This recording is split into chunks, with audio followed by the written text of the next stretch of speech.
le disais pour l'édito de ce jour, nous allons parler du contenu du point de presse du ministre de l'Administration territoriale et de la Sécurité intérieure, Minissimo Kampaoré, notamment sur la recherche du présumé meurtrier du policier en cavale.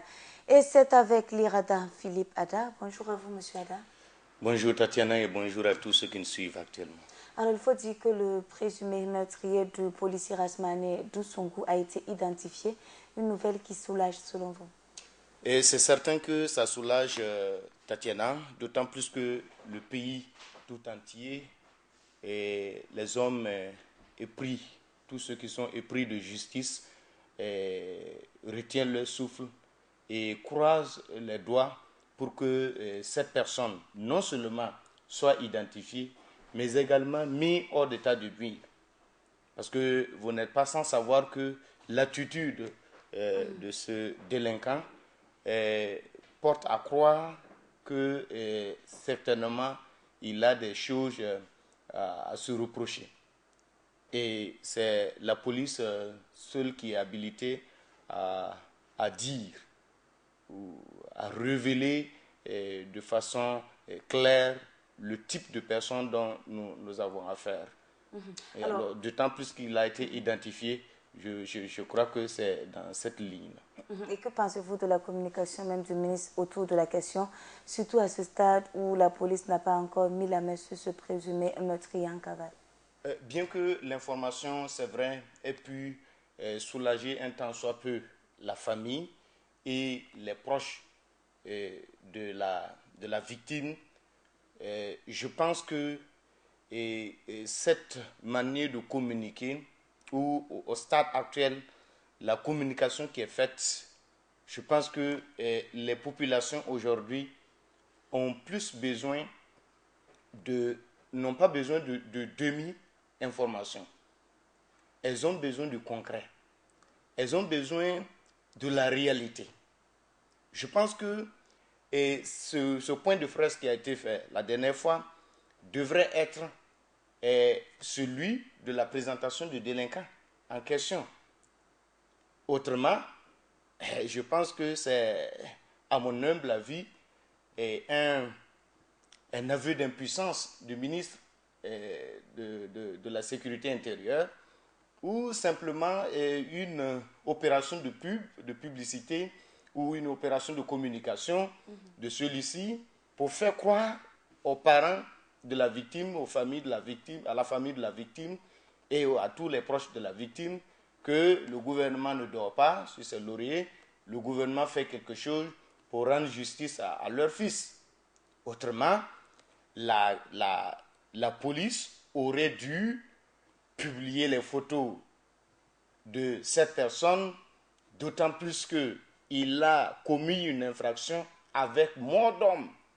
Nous avons vécu le cas des ex-RSP qui, lorsque ils ont été en cavale, et le gouvernement, en tout cas les services de sécurité, ont publié leurs photos au niveau de la presse, au niveau des réseaux sociaux, et ça facilitait leur arrestation. Donc, je pense que nous sommes dans un cas où ce délinquant, la personne qui a commis le forfait, ne veut pas se rendre. C'est difficile qu'il se rende parce que, comme je le disais tout à l'heure, certainement, il a des choses à se reprocher. Voilà pourquoi il n'a pas obtempéré lorsque le policier a voulu l'arrêter. Pensez-vous que c'est un moyen de dissuasion suite au communiqué même du ministre en charge de la question? Voilà, est-ce qu'il n'y aurait pas lieu de publier la photo de ce dernier, comme vous l'avez si bien dit, quand on sait qu'il y a eu des moments où ça a été fait et avec l'appui de la population, la question a été résolue? Tout à fait. Il fallait que, au lieu de sortir et de dire, nous l'avons identifié, il faut qu'il se rende, autrement nous allons publier ces photos ou employer d'autres moyens, c'est un aveu d'impuissance. Sinon, on aurait dû rapidement, comme je le disais, publier ces photos, quitte à ce que la population collabore et qu'on mette hors d'état de nuire ce délinquant.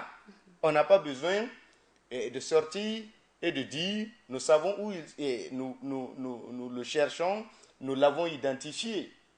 la population aujourd'hui veut du concret. Est-ce que nous avons pu, les services de sécurité ont pu arrêter cette personne?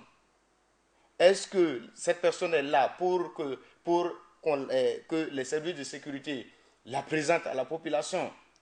C'est ce à quoi nous devons penser. C'est ce à quoi nous devons nous atteler.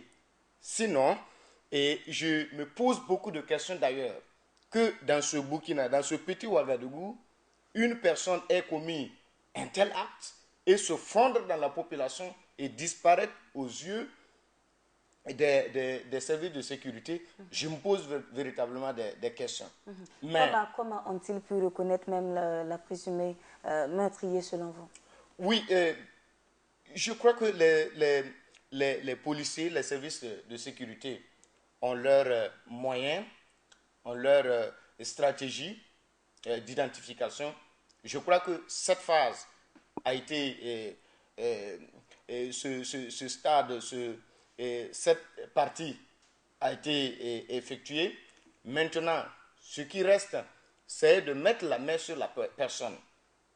Et je disais qu'on pouvait passer sous silence cette partie et aller directement à l'acte, publier les photos. Vous dites, nous avons identifié la personne, voici sa photo, et la population collaborer pour que nous puissions mettre hors d'état de nuire la personne qui a tué un Burkinabé. Je crois que chacun de nous, les gouvernants, les services de sécurité devraient s'atteler à cela. Rapidement. Apparemment, le gouvernement veut frapper fort l'incivisme avec ce qui est annoncé dans les jours à venir. Oui, et je pense que nous n'avons cessé toujours de crier et de demander que le gouvernement s'attelle vraiment, se penche sur la question. Le gouvernement était longtemps attendu sur ce sujet-là. Parce que, moi, à mon humble avis, il n'y aura pas, il n'y a pas de politique de développement qui tienne dans ce pays tant que certains citoyens vont se croire au-dessus de l'État. Pourtant, l'État, pour qu'il puisse garantir la sécurité, pour qu'il puisse garantir tout ce que les besoins même des populations, il faut qu'il soit fort. Je dis bien, un État fort. Je ne parle pas d'homme fort. Alors, il faut dire que du même coup, il y a eu 57 véhicules de la présidence qui se seraient volatilisés dans la nature à la fin de la transition. Et puis, le ministre en charge même de l'administration territoriale et de la sécurité intérieure a lancé un avis de recherche par voie de presse. Quel est votre commentaire? Personnellement, je pense que les soutiens de la transition ne cesseront de crier à l'acharnement. Pourtant, la réalité est bien là. Des gens ont pillé les richesses de ce pays à un moment donné. Et ils se sont remplis des poches. C'est clair. Mais ce que je pense qu'il est faisable, c'est que chacun de nous doit penser à l'avenir. D'autant plus que nous sommes tous comptables des desiderata de la transition. Desiderata que nous devons tous solder et penser à l'avenir. Donc, j'estime qu'il est donc temps pour chaque Burkinabé de cesser de vilipender la transition en exhibant ou en réclamant les butins volés. Il faut plutôt penser, c'est vrai que nous ne devons pas oublier le passé, mais nous devons penser à l'avenir, plus à l'avenir de notre pays, le Burkina Faso. Il faut dire que les Burkinabés voudraient en savoir peut-être plus sur ce qu'il est advenu même à ces véhicules-là, qui sont des patrimoines de l'État payés avec les derniers des contribuables.